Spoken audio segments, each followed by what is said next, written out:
advanced Yeah. it's adaptive now. You have to take in a number of things, right? Yeah, so I'm not doing that anymore. What am I doing?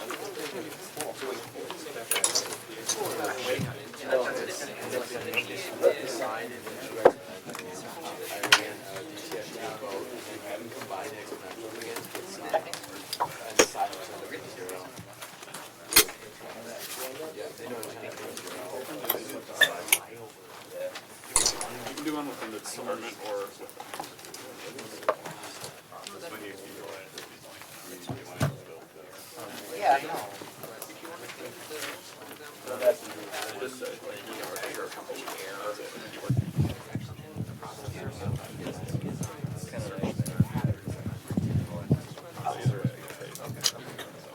that every time they go back over and do another layer of it's aligned, there'll be air in the shell. It's like very precise shapes that they measure. Based off of the deviations of the final shape, they can determine the Oh, interesting. Yeah, well, maybe it's not supposed to come first. Maybe it's just set.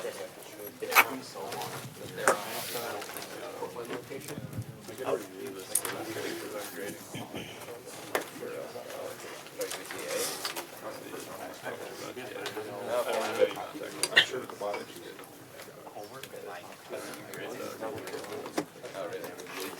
How'd you do that?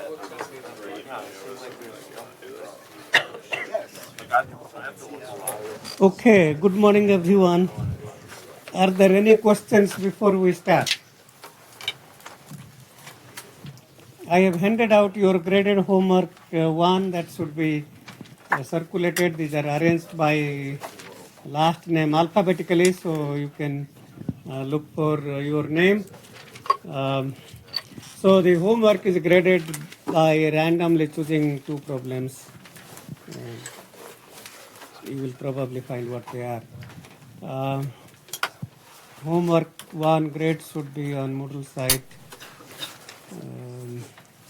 How was the last homework? Was it long? How many want me to reduce the length of homework? Okay, almost everybody. Okay, well, I think I'm not sure. I think the next homework is probably posted, but certainly we can reduce for the subsequent one. How many tried the second homework, second MATLAB or the last problem in the last homework? Yeah. Was it interesting or useful to you? So you say it was cool. Why do you say that? What did you find cool about it? You said that when it was shifted, you couldn't hear it. But You couldn't hear why? what's that? Why couldn't you? Because it was above our hearing. Because of the high frequency. So we thought there is no signal there. But so that really opens up a lot of things that you can think about. So for example, there are all kinds of research fields where you want to hide information. So you might have heard of a word called steganography. So that's the field in which you try to hide information in audios and videos, and you transmit those files, and the recipient knows how to get those information back, but the ordinary people won't be able to do that. You hide information. So, I'm just saying that there are many applications you can think about hiding information, unless the party that knows how to find that information, other people probably won't find it, or even won't try to find it. So steganography is an active research topic. It's a very active research topic in signal processing. And the focus there is how to hide and where to hide and things like that. Okay. Well, those of you who didn't, I still suggest you do that on your own. We are trying to help you with giving you codes. Because you really I want you to appreciate the theory. I mean, I can derive what happens, but unless you see an example, you won't appreciate the math and what we are deriving here. So we had completed chapters 2 and 3, I believe. I think what we are starting now is chapter 5 today. I think, discrete time systems. I think that's chapter 5. Okay, any comments or suggestions before?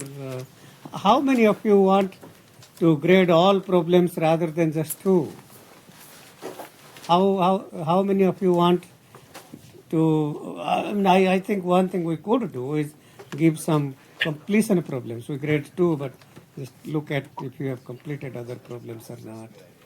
And that way you are not taking a chance.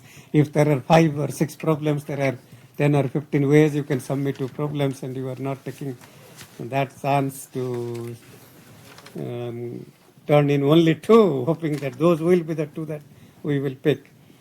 But anyway, I will tell the TA to give some completion problems, so that way completion credit, so that we get some credit for completing others, even though they are not graded.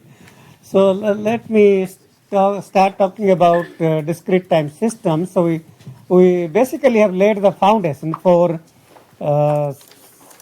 the discrete time Fourier transform and the Z transform. So the discrete time systems, where we are interested in understanding the properties of discrete time systems. So discrete time systems, as you can see, are described by difference equations as opposed to differential equations that describe continuous time systems. So if you are dealing with continuous time systems, those are described by differential equations. The discrete time systems are described by difference equations. So if we take the Z transform of both sides, yz multiplied by 1 minus 2.5 z to power minus 1 plus z to power minus 2 is equal to 1 plus quarter z to power minus 1 times xz. So the transfer function hz, which is yz by xz, the output, spectral domain output by spectral domain input, is given by that expression there. Okay. So let's say that the one question that we can ask, let's say the input to xn was 5 times un. So that means the input is 5, 5, 5, etc.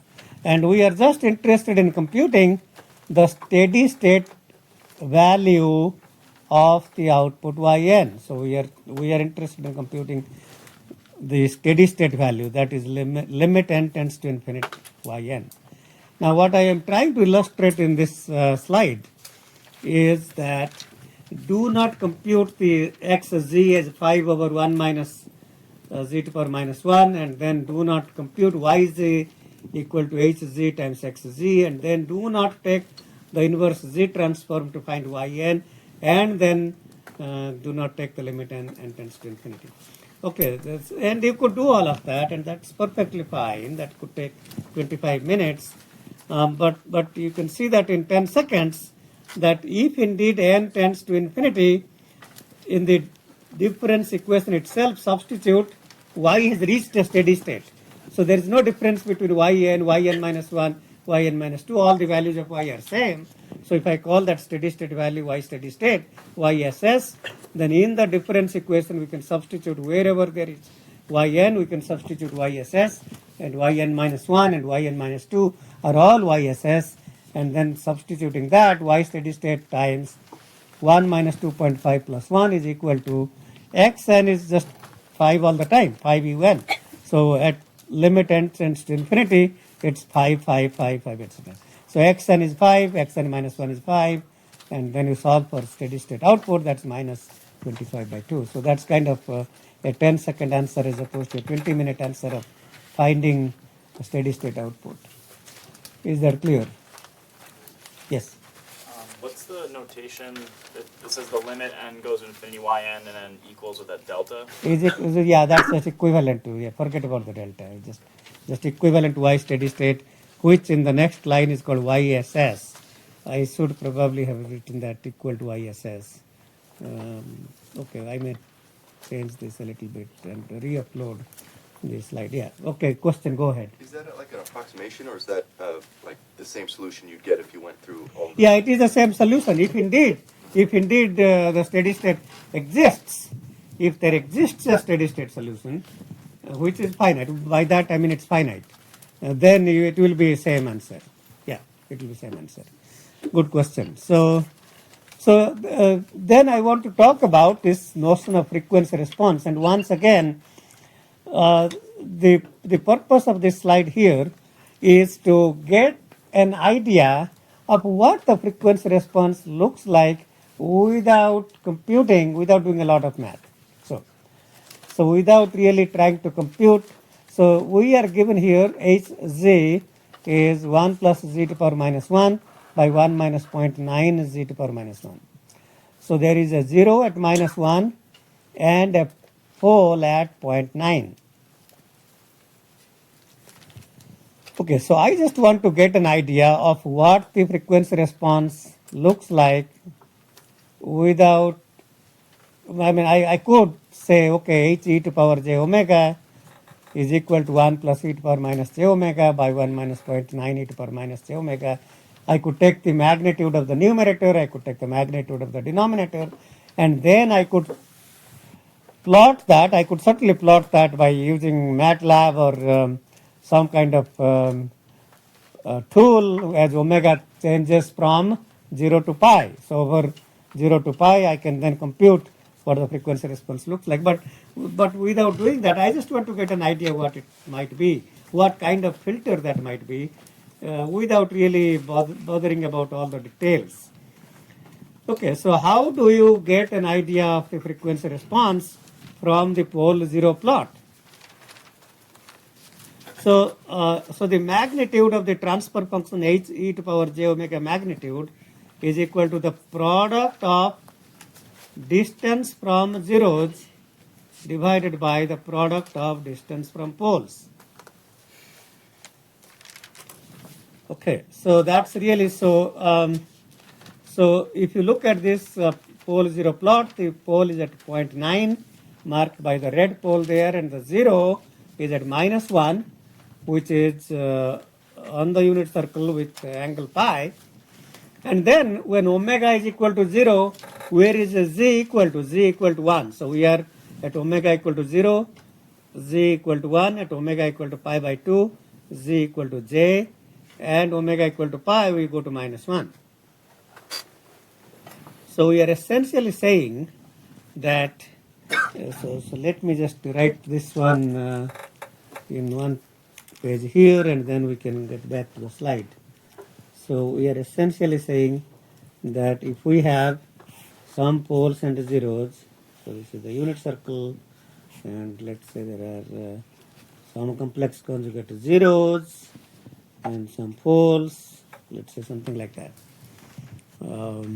Maybe another pole here. Okay.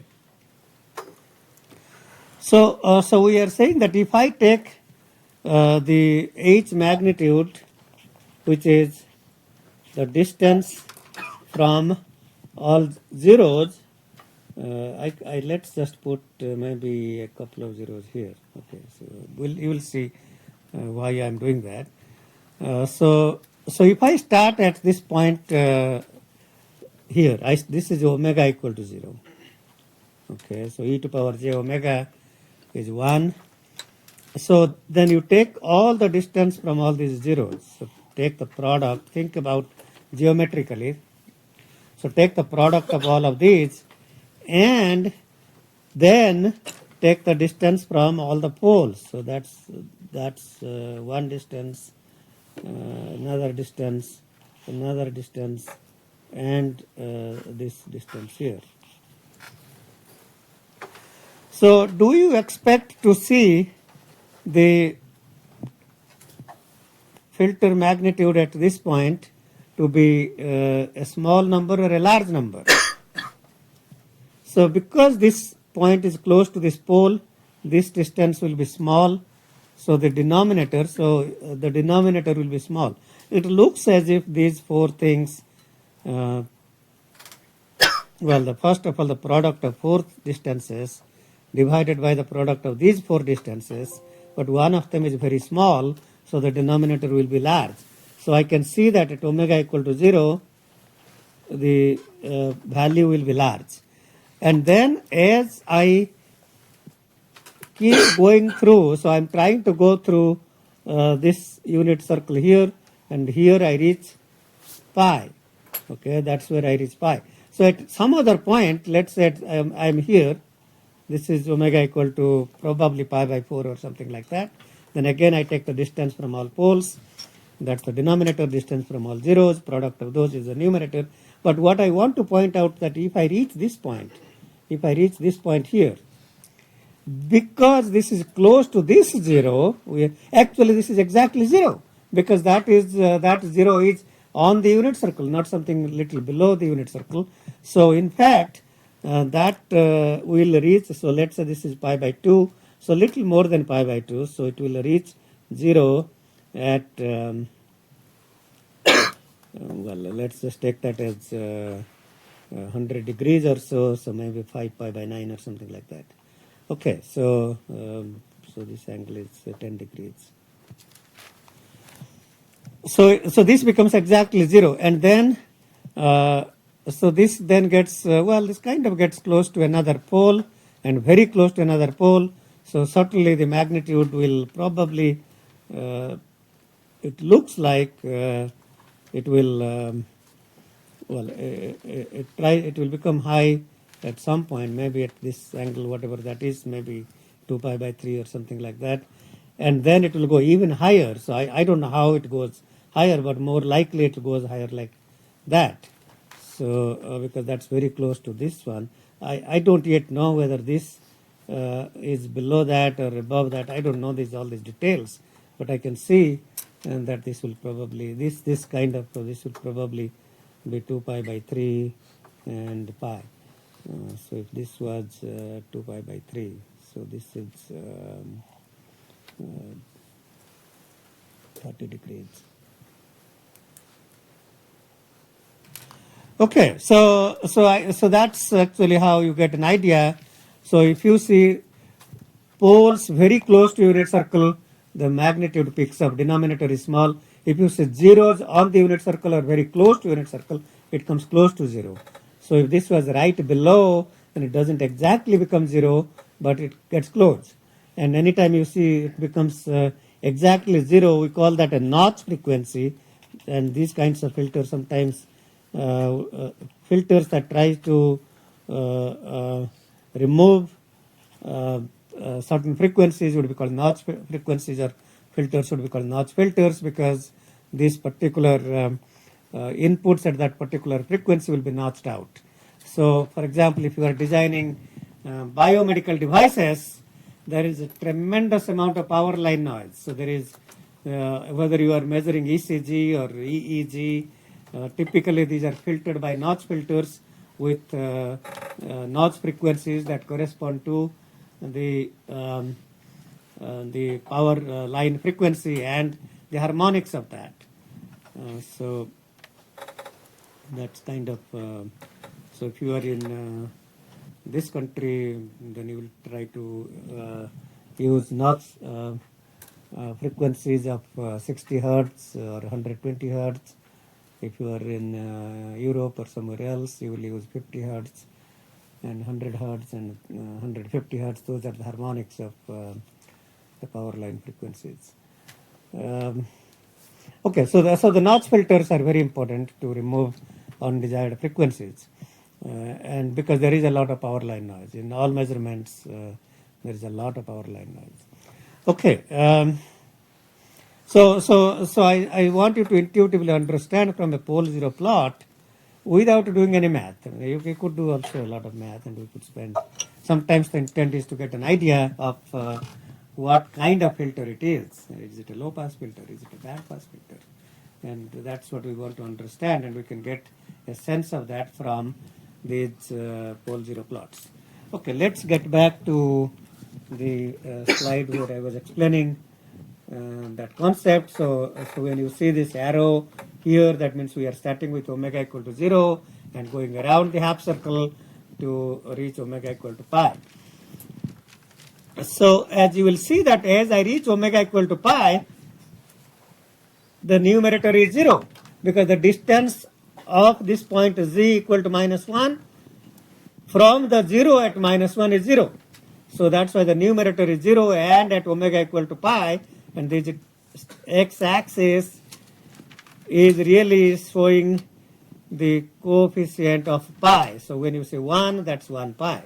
If you say 0.1, that's 0.1 pi, pi by 10, 0.2, pi by 5, etc. So this clearly is an example of a low-pass filter that passes low frequencies and attenuates high frequencies. Any question about that? And we can dive a little bit deeper, and you can say, okay, at omega equal to 0, z equal to e to power j omega, which is e to power j 0 is 1. And if I substitute z equal to 1, then the numerator is 1 plus 1 by 1 minus 0.9. So h of 1 is a 20, and h of j, if I wanted to find out what it's pi by 2 at 0.5, that's 1 over plus 1 by z is minus j by 1 plus 0.9 j. The magnitude of that is looks like slightly more than 1, just slightly more than 1. And at omega equal to pi, that's exactly 0. And that's already enough for us to figure out what the spectrum looks like if we are not finding out exact values at all frequencies. Yes, go ahead. So h of 1 is the same thing as h of e to the j pi? Or is it No, h of 1 is same as h e to power j 0. j0? 1 equal to e to power j 0. Omega equal to 0 means The angle on the axis is 0. 1 at an angle 0. Okay. Omega equal to 0 means z equal to 1. Omega equal to pi by 2 means z equal to j. Omega equal to pi means z equal to minus 1. And omega equal to 3 pi by 2 means z equal to minus j. E to power j 3 pi by 2 is minus j. Question, go ahead. And we can say that, right, because the unit circle is included in the region of convergence, we can make the Yes, competition. yes. I mean, so if you look at the pole location 0.9, I already am assuming that it is the outer circle of 0.9, and yes, that is I didn't mention that, but that's assumed. Yes, good. It's good to observe that. Yes. So if it was indeed the inner circle of 0.9, that would be a left-sided sequence, that would be unstable, and wouldn't include the region of convergence, and the discrete time Fourier transform would not exist. Okay, so let's then continue. This is a slightly more complicated example, and if you see the red pole, and that looks like to be very, very, that's at an angle pi by 3. So that's not on the unit circle, but close to the unit circle, but at an angle pi by 3. And there are some zeros. There are two complex conjugate zeros, and another 0 at negative value of this x-axis here. So I guess we can see here that the reason we are seeing this pi by 3, why are we seeing the value to be high in the magnitude response at pi by 3? Because the point is close to the pole. So when I am traversing from omega equal to 0 to omega equal to pi at pi by 3, I am very close. The point z is close to the pole. That means the distance from the pole decreases, denominator decreases, and the magnitude increases. Is that making sense?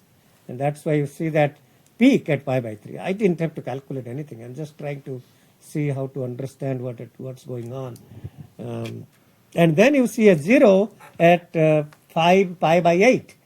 Why? Because that 0 is at an angle 3/8 pi from the negative x-axis. That means from the positive x-axis, that would be at an angle 5 pi by 8. So at 5 pi by 8 or 0.625 pi, the distance from the 0 is 0. So the numerator is 0. That means the magnitude is 0. And then it's, it's a small number as we approach pi, because as we approach pi, there is a 0 close to that unit circle on the negative side, so it's certainly not going to be very large. If I replace that 0 on the x-axis, negative x-axis by a pole, then it would have another peak somewhere at omega equal to pi. Is that making sense? How to get an idea of the filter response from pole 0 plot? Okay.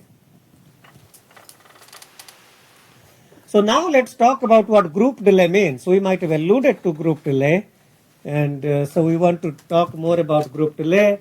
So if you think about this input xn processed by a unit sample response delta n minus 2, xn convolved with delta n minus 2 is equal to xn minus 2.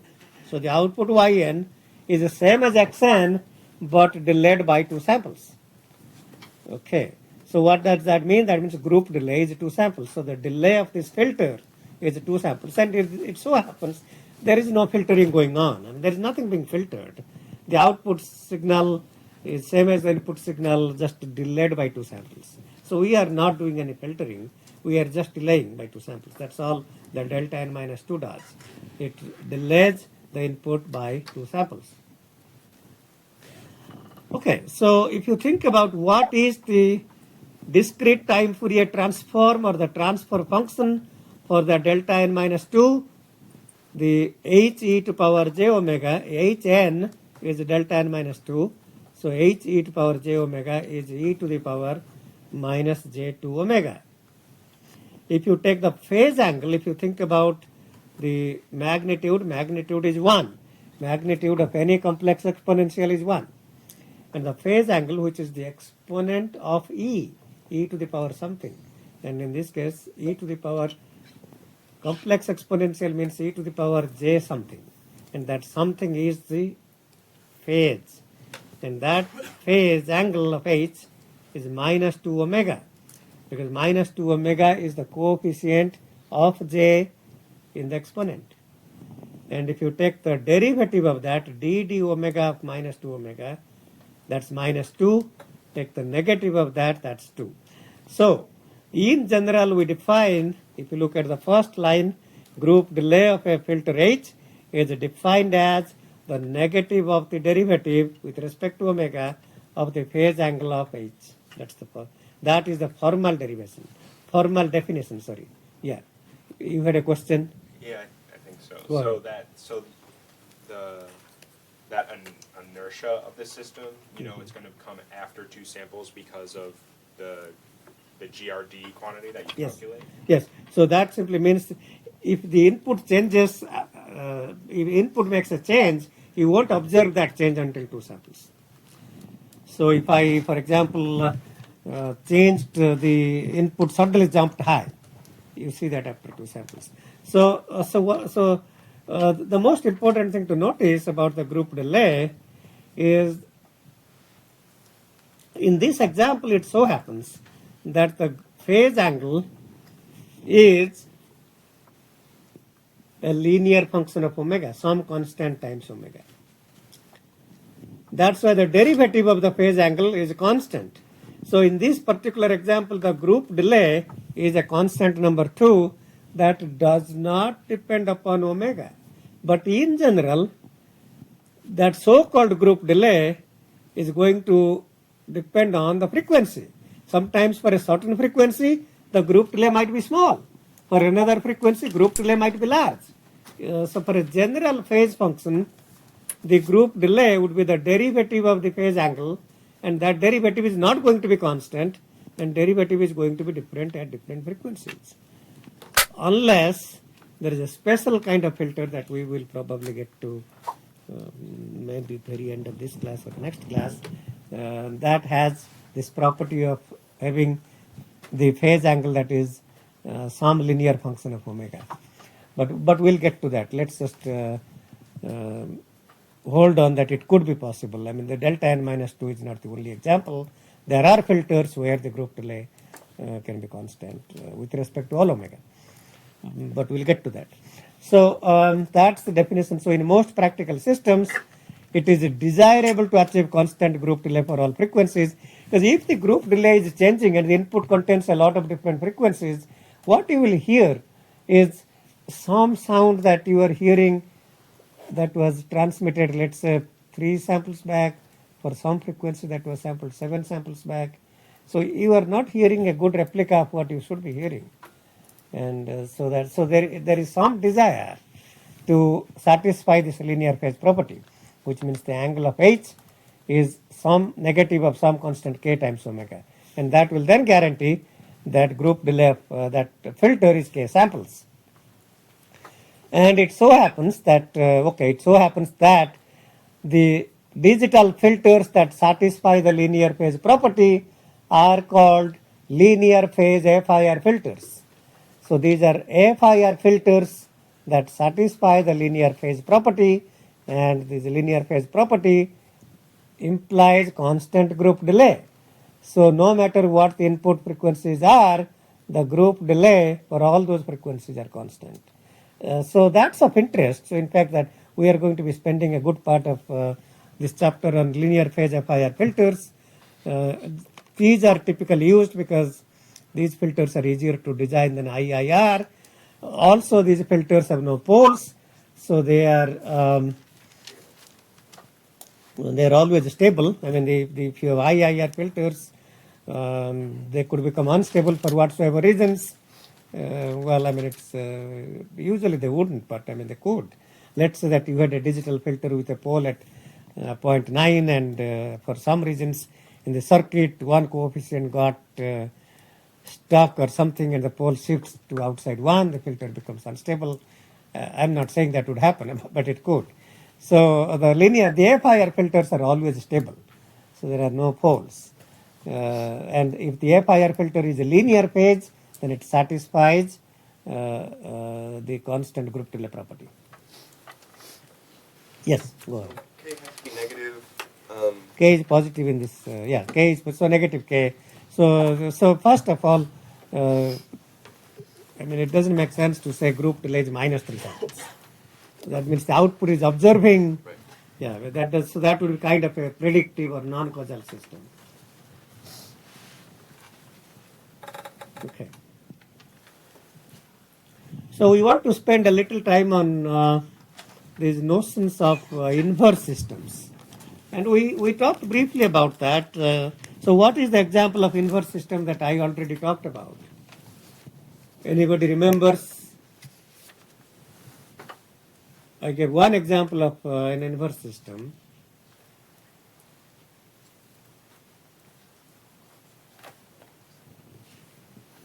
Who remembers what example we talked? Yes, go ahead. Was it the decimator and expander? Where you would downsample it, then upsample it? Well, that is, okay, let me just spend a little time on that. So what happens if you take a signal xn and decimate that by factor 2 and expand that by factor 2. Okay. Good. Thank you. So let's say that the sequence was A, B, C, D, F, etc. Okay, then decimate by factor 2, you get A, C, E, and G, etc. And A0, C0, E0, etc. So clearly these are not inverses of each other, because you are not getting back the original sequence. Okay. But before we get to even any of these, remember that we talked about the fact that the decimator filter, the decimation process is not time varying. That means it's, so when we talk about inverse system design, usually we are making an assumption that the system is linear time invariant, and therefore we can compute a transfer function. So basically the idea is, if we start with xn and compute some output yn. So think of this as your encoder or your transmitter or whatever. And then somebody else at the other end tries to design an inverse system hi, inverse system that gets back xn. So if it was a transmitter receiver system, we transmit x to the channel could be simply wireless or could be in a copper or fiber cable, but it's a long-term communication underneath the ocean, or even fiber coming to the data centers in buildings, that's fiber lines, or telephone, or the plain old telephone system parts, that's copper cables. Okay, so so we are not often transmitting all these. We might be doing some source coding to reduce the number of bits to be transmitted. We might be doing some channel coding to increase the parity bits to be able to correct the errors during the transmission process. So if you think about coding, there are essentially two types of coding. So source coding, the goal of source coding typically is to reduce the number of bits. So for example, I illustrated one example where we might just transmit the frequency domain coefficients corresponding to the low frequencies. That's an example of source coding, and this is typically lossy because we are not reconstructing the exact signal. We are not reconstructing. We are reconstructing something that has enough quality that I can see, I can hear, but this is lossy because we have thrown out content that we cannot ever reproduce. There is, of course, lossless coding, source coding, lossless source coding, which is, so what is one example of lossless source coding? Any volunteers? If you have taken a class in communication or from CS algorithms, you have come across that. So the Huffman code, so-called Huffman code, is an example of lossless source coding. Okay, it's reducing the number of bits, but yes, it is lossless. And we are not going to get into details of that. And there is also channel coding, which is doing the reverse. So if, for example, if I start with 10,000 bits, I might use source coding to reduce that to 1,000 bits. So that's what the source coding does. And the channel coding might take that 1,000 bits and might increase the number of bits to 1,020 bits. So it created 20 extra bits that allows us to correct 10 bits of error. So if you have 20 extra bits, you can detect up to 20 bits of error or detect and correct up to 10 bits of error. Okay, so that's what channel coding is about. So channel coding introduces parity, increases the number of bits so that you can correct the errors occurred during transmission. Okay, so if you are, that's kind of, the process is the same, whether you are transmitting, receiving, or you are storing. If you are storing this in flash memories, in CD-ROMs, the same thing. So instead of transmitting, you are taking the signal, you are doing something with that to store it into the memory, and then that's called write into the memory, and you read out, and you do the reverse. So HI could be doing the reverse of the encoder and decoder. So okay, so all these are similar concepts. You are doing the reverse process. If you encoded using some algorithm, and then you use the reverse algorithm to decode. If you transmitted using something, you do the reverse to the received signal. So in general, I mean, what we are interested in is H times HI in the transfer domain should be 1, which is equivalent to Hn convolved with Hin is equal to delta n. So if the convolution of H and Hi is delta n, that's in the frequency domain, the product of the either the DTFT or the Z transform of H and Hi is 1, so that means Xn is exactly equal to Xn here. Otherwise, this should be, you can call that as X hat n. an estimate of xn, and if this is true, then x hat n is xn. Okay, so all of these things that we are learning here, historically, I mean now of course there is tremendous use of signal processing in many fields, whether it is well, I mean all kinds of fields, bioinformatics and biomedical engineering, disease diagnosis, monitoring, therapy delivery, and all kinds of things. Signal processing is no longer limited to what it was used in the beginning in the 60s and 70s for, well, I mean, I guess for communication primarily. I mean, that was the primary application of signal processing. In fact, the simple FIR filter was used as a beamformer for radar signal processing during World War II. And a lot of signal processing algorithms were developed during World War II for jamming and all those kinds of applications. Notching out frequencies, jamming frequencies, picking up enemy frequencies, jamming enemy frequencies, and all kinds of things. Okay, so a lot of DSP really was developed in 1960s and before. So right after World War II, during and after World War II. Okay, so that's the intent of inverse system design. So the inverse system design should satisfy that Hn convolved with Hin is equal to delta n. So if I have a system Xn, in this case we are taking an ideal case where there is no noise and we are trying to exactly compute Hi. So Xn goes through the filter Hz, then we compute Yn. And the intent is to get back Xn by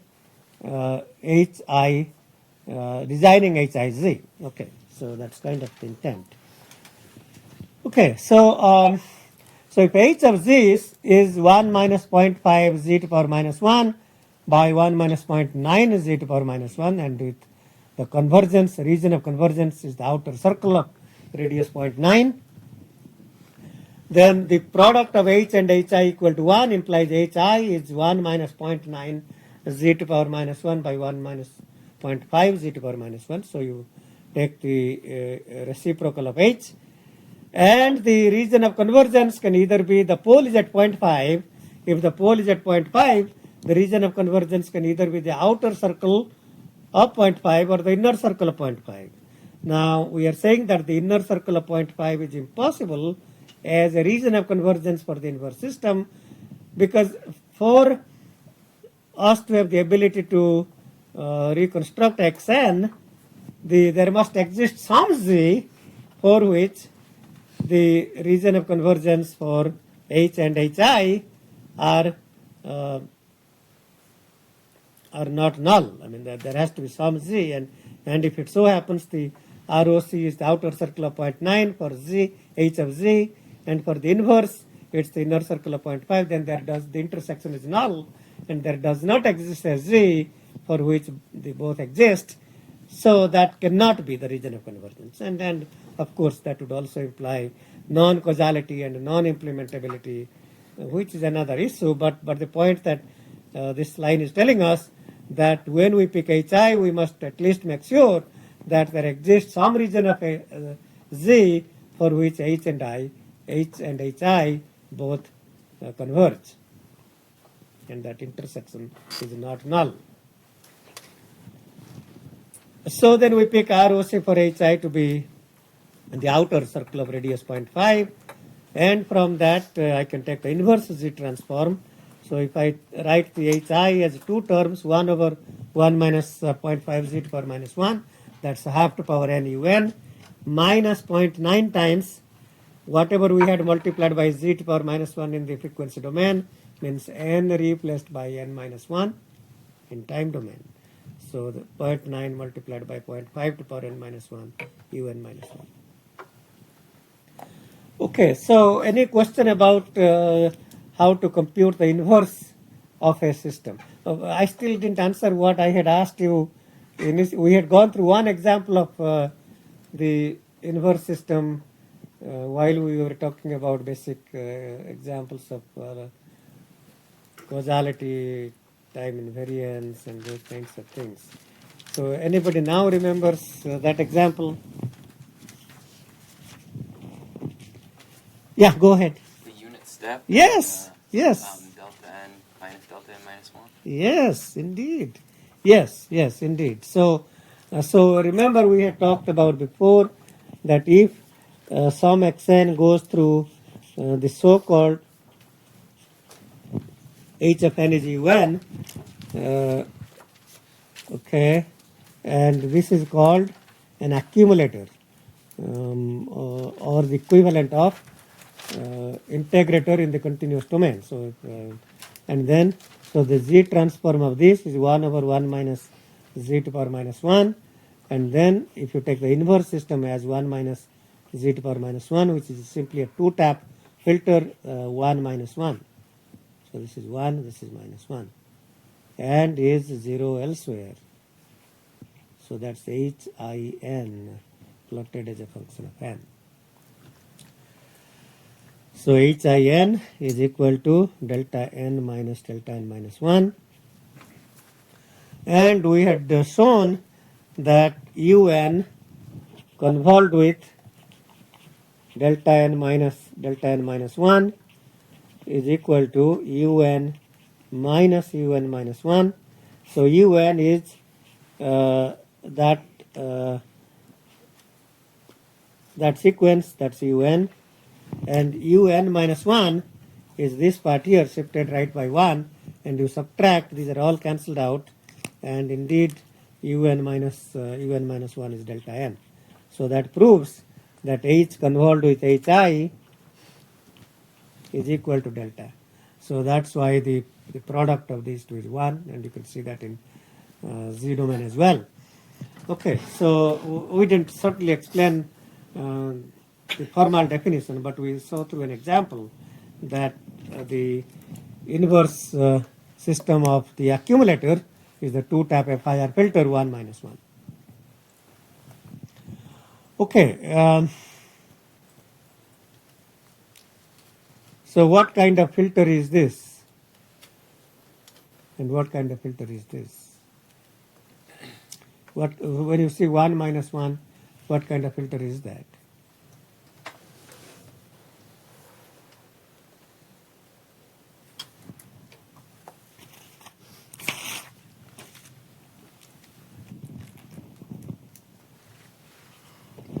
So,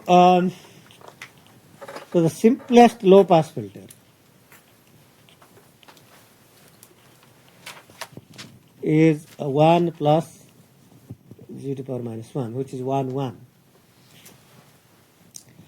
Sometimes you may say that the simplest low-pass filter is that if you think about that as two-tap moving average, you will hear this term called moving average. Okay, two-tap moving average is 1 plus z to the power minus 1 by 2. So that's really half-half. So that means yn is current input plus past input divided by 2. That's called, you take the two taps and the average of that. Three-tap moving average, that would be 1/3, 1/3, 1/3. Okay, so that's kind of, these are smoothing, any moving average filter is a smoothing filter or a low-pass filter.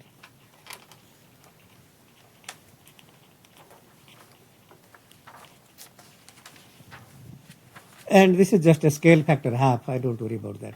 And the simplest high-pass filter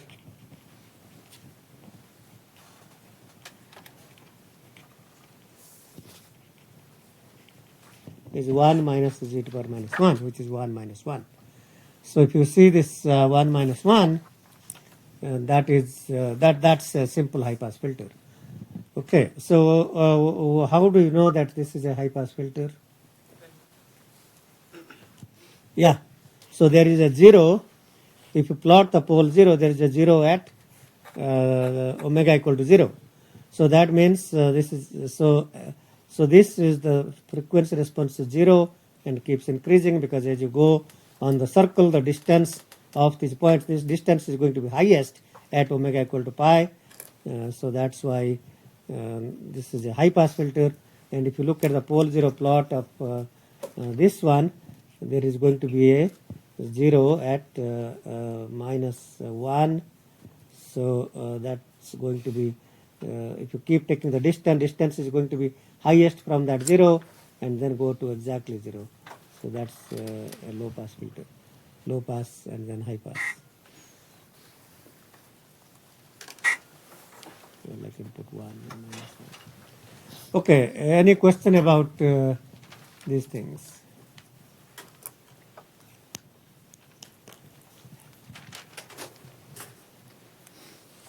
So the accumulator is a low pass filter and the inverse is high pass filter. Okay, let's get back to the slides.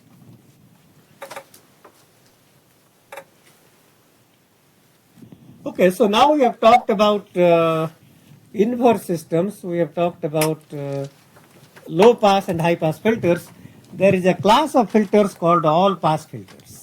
And we had talked about a simple example of all pass filter, and that was what? That was delta n minus 2 or delta n minus 3 or whatever. I mean, it's just so a very simple trivial example of an all pass filter is delta n minus k or whatever.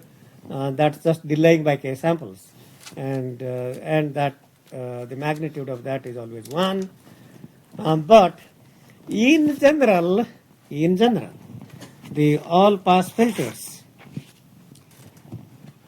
So if you look at this 1 minus 2 z to power minus 1 by 1 minus a half z to power minus 1, where is the 0 of the system?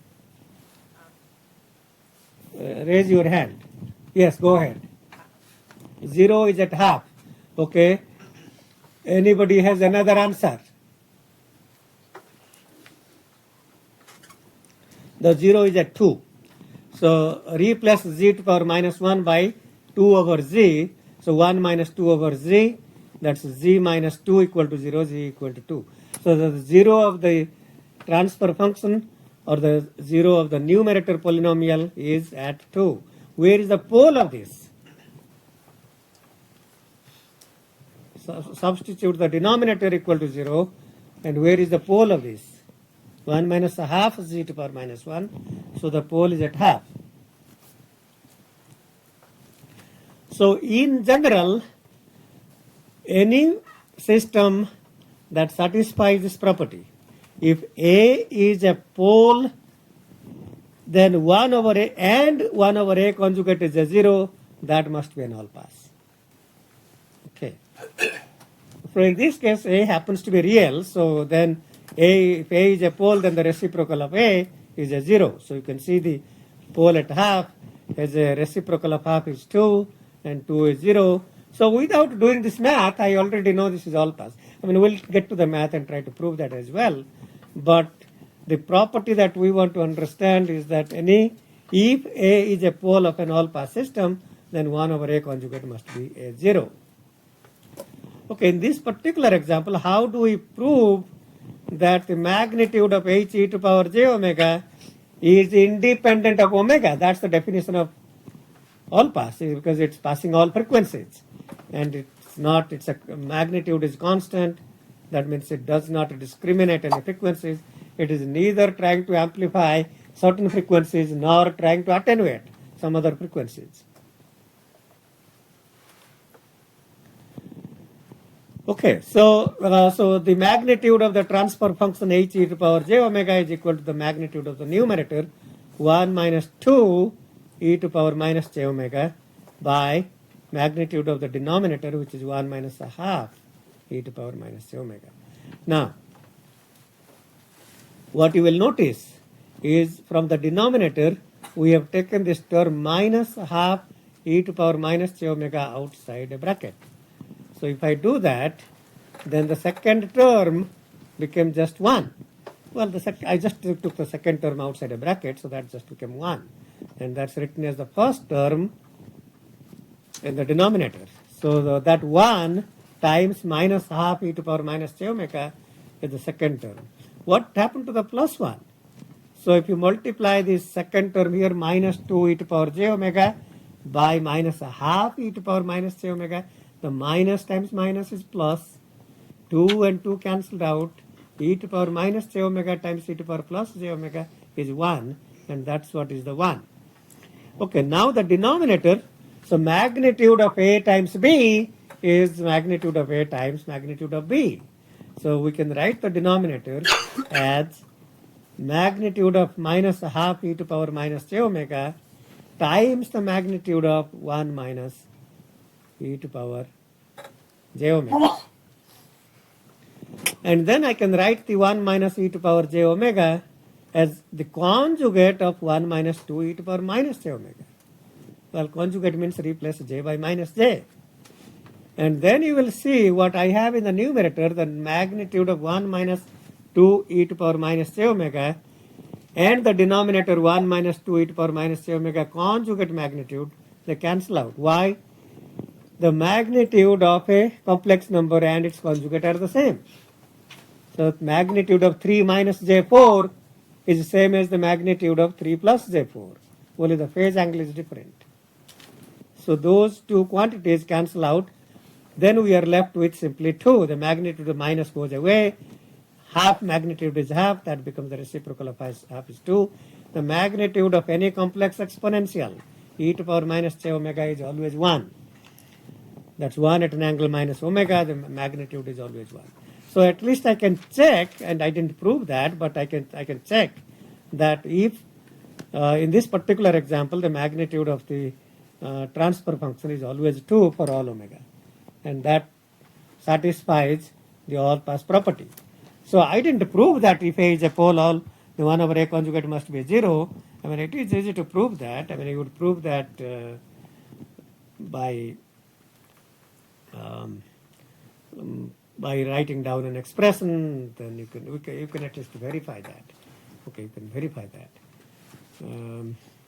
But anyway, so that's what is called an all-pass filter. If a filter has a pole A at A and a 0 at 1 over A conjugate. So let me just explain maybe just some example of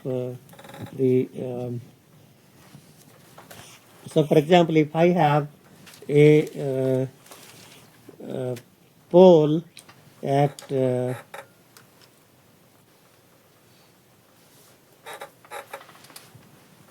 if I have a pole of distance half at an angle, let's say 30 degrees. So the pole is at half times e to power j pi by 6. Okay, so let's just say the transfer function. We know the denominator is 1 minus half e to power j pi by 6 z to power minus 1. Now I want to know what the numerator is such that this filter is all pass. So I know this filter is all pass. So what would be the numerator? Where is the 0? 0 would be at the reciprocal conjugate. So you take the reciprocal of half, take the reciprocal of this, that's half of reciprocal is 2. Conjugate of this is going to be e to power minus j pi by 6. So that would be here. So that's 2, and this is 30 degrees, and this would be 1 minus some constant k times, it doesn't matter about the constant, 1 minus 2 e to the power minus j pi by 6 z to power minus 1. Okay, that is now an all pass filter. Okay, so if I just gave you some pole locations, you can know that it's what the 0 locations are. If I indeed told you that the this filter is a complex filter, the filter coefficients are complex. If I told you that the filter was a real filter, then you would know that there would be a conjugate of that is another pole, that would be here, and the conjugate of that 0 here, and then that all the coefficients would be real if the poles and zeros are in complex conjugate pairs. Any question about what I was trying to show you is do not take the 0 at 2 at an angle 30 degrees, take the conjugate of that. So that's what I was trying to show you through that example, that the poles and the zeros are present not in the reciprocals but in the reciprocal conjugate pairs. Any questions about pole zero locations of all pass filters? Yes? Can you explain why this is going to be an all-pass filter? Okay. Okay. So why is this an all-pass filter? So I can write that as z. So z. Let's call this z minus a,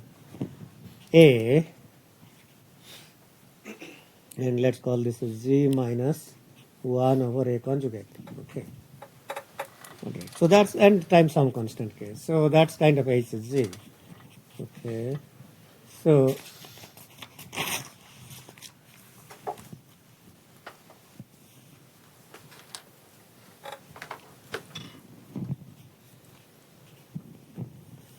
h e to power j omega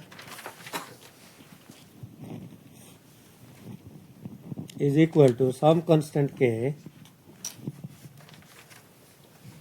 times minus 1 over, well, I should probably, okay, let's just go through one more step here. So I can write this as minus k times minus 1 over a conjugate times 1 minus a conjugate z by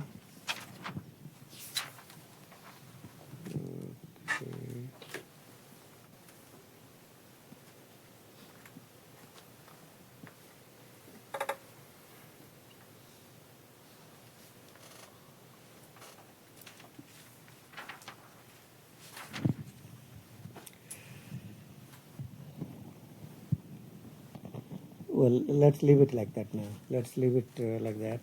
So I need to get a conjugate of z, but so this is in any case, so this is 1 minus a conjugate e to the power j omega divided by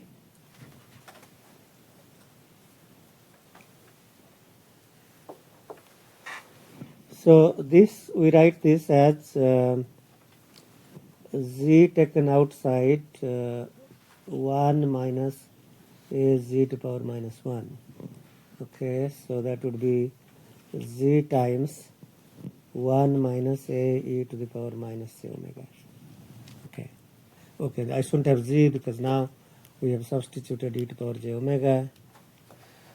Okay, so that's that. Okay, so now the magnitude of this is going to be the magnitude of this quantity times the magnitude of this e to power j omega times the magnitude of this quantity. Now you will notice that these two cancel out because all I have done is replace j by minus j. So if a was a complex number, that replacing j by minus j, I get a conjugate e to power minus j omega becomes e to power j omega. Their magnitudes are same, so they cancel out, and this magnitude becomes that. So we are finally, so this quantity is 1. The magnitude of a complex exponential is 1. So finally we are left with this is equal to k by a conjugate magnitude. Okay, so that's kind of is independent of omega, and therefore it is all pass. Okay, is that clearer? Good, very good. Yes, go ahead. Go back to that part where you did the j pi over 6 omega, and then you had the unit circle, the poles at 1/2. Yeah. 1/2 and 0 is 2. Yeah. Did you just say like that specific a you were just saying was a complex number? You just picked one, or are you saying? No, here a is real. This half is real. But here I am saying that this a, well, okay, so okay. So if you, yeah, this could be a whole thing is a. So yeah, you could think of this whole thing as a.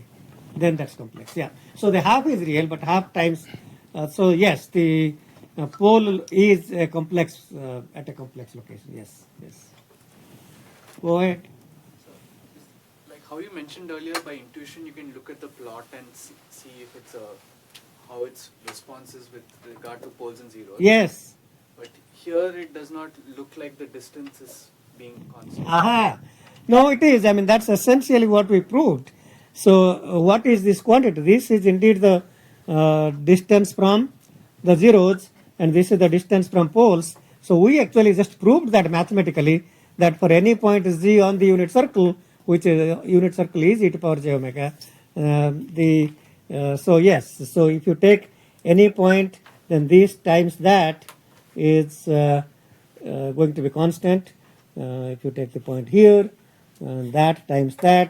So yes, any point on the unit circle, the distance is, the product is going to be constant, and that's something you might have proven in some kind of a geometry class in schools, but essentially using distance, using this property that complex conjugates have same magnitude, we formally proved exactly that. Yes. Yes. You mentioned that if the 0 is within the unit circle, we would get a different value. I mean, If the 0 is inside the unit circle, then the all pass filter will be an unstable filter because the pole will be outside. So if I just switch the pole and 0, if this was the 0, this would be the pole. And this pole here would make the all pass filter an unstable filter, and you never want to implement unstable filters. If the pole of an IIR filter is outside the unit circle, that is an unstable digital filter, and you do not ever want to implement an unstable filter. So poles inside 0, poles inside the unit circle are typically what we are interested in, because these are stable IIR filters. Yes. So I guess back to getting the frequency response from the poles in 0 plot. Like if omega is at pi over 2, Yes. it's like your pole is much closer than your 0. So wouldn't No, I mean this reciprocal property proves that a product is constant. It doesn't matter where we are. I mean, if we are at pi over 2, even then the product of this and that is going to be same as everywhere else. Well, think about this. I mean, think about this. It's certainly fun to think about these things. Okay. the product of the pole times No. It's, no, I mean it's the distance from the 0 divided by the distance from the pole. Yes, the numerator is the distance from 0. The denominator is the distance from pole. So this distance divided by that You're distance. saying that ratio is constant Yes, all yes, points around yes. the circle. Ratio. I think I was saying product. Okay. So I take that back. Yeah, that was a mistake. Maybe well, I'm glad we at least clarified that. Okay, so it is possible to make mistakes, and I am glad when you correct that, because I don't want to confuse the class, and so it is possible to make some mistakes. Let's get back and see if we can go through a few more slides.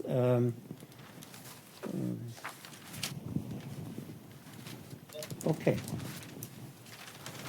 So this is another example, and so what it shows here. So now, if you take a look at, so we are given all these facts.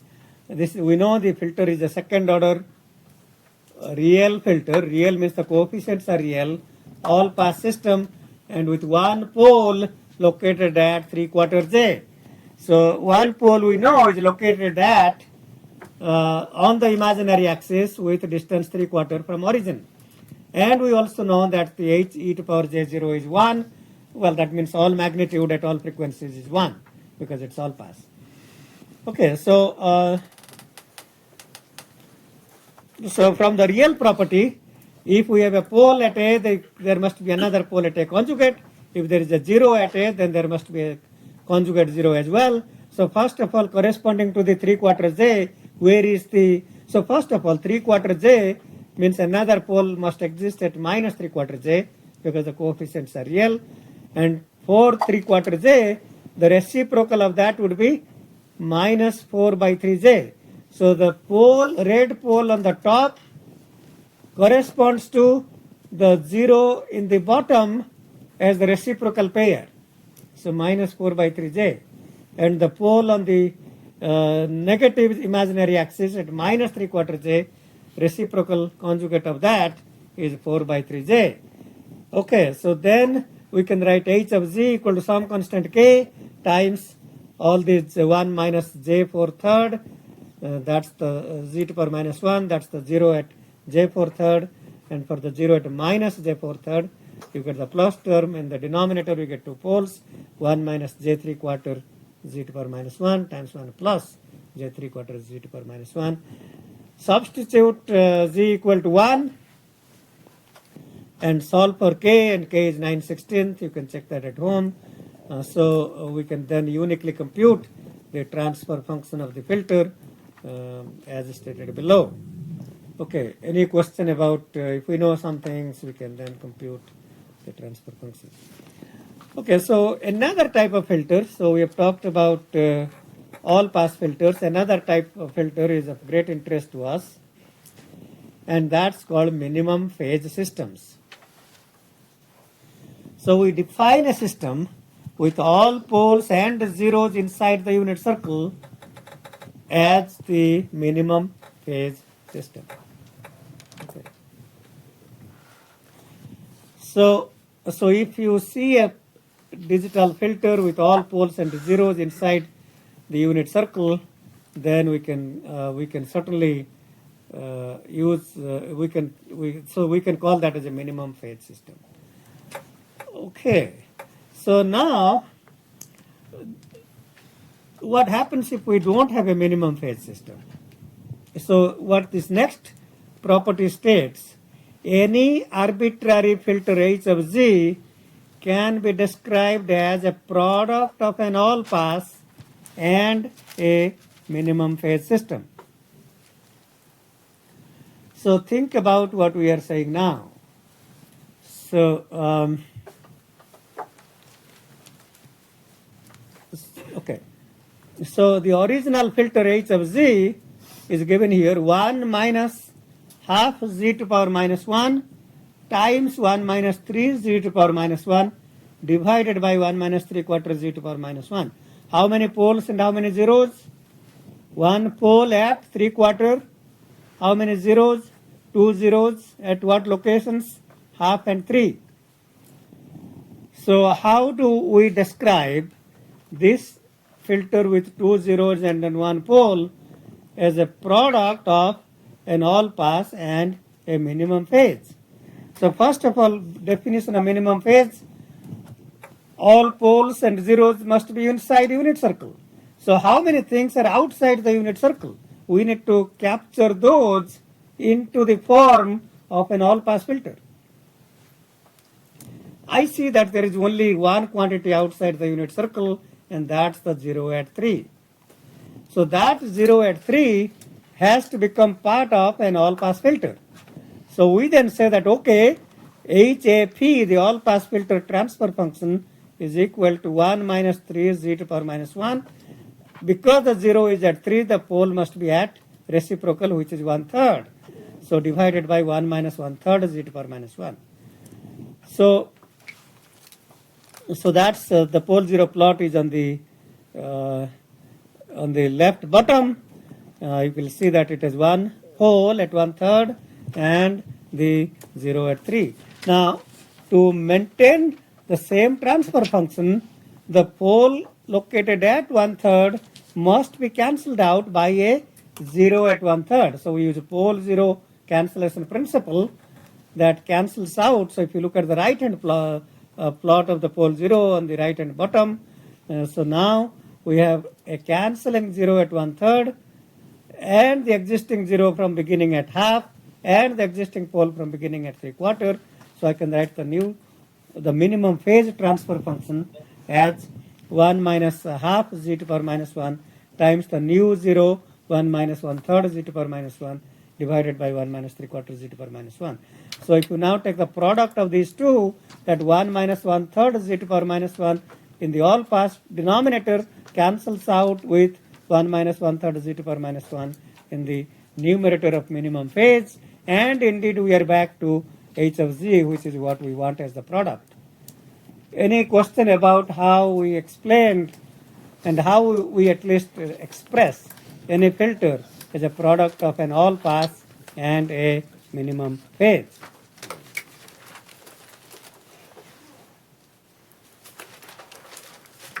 So the all pass filter here is stable because the pole is inside the unit circle, so there is no problem with that. So that's certainly okay. Okay, so maybe this is a good place for us to stop. We'll talk more about some more about inverse systems next class.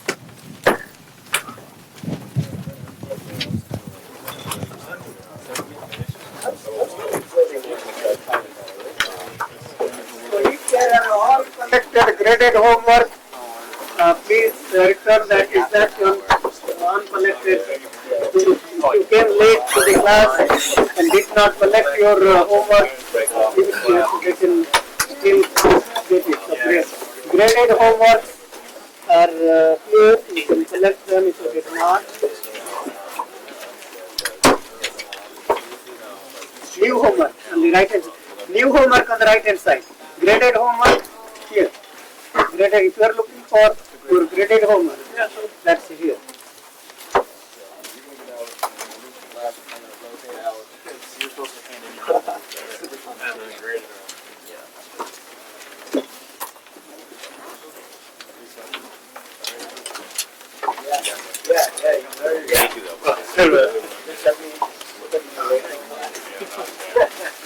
But I also didn't get to it.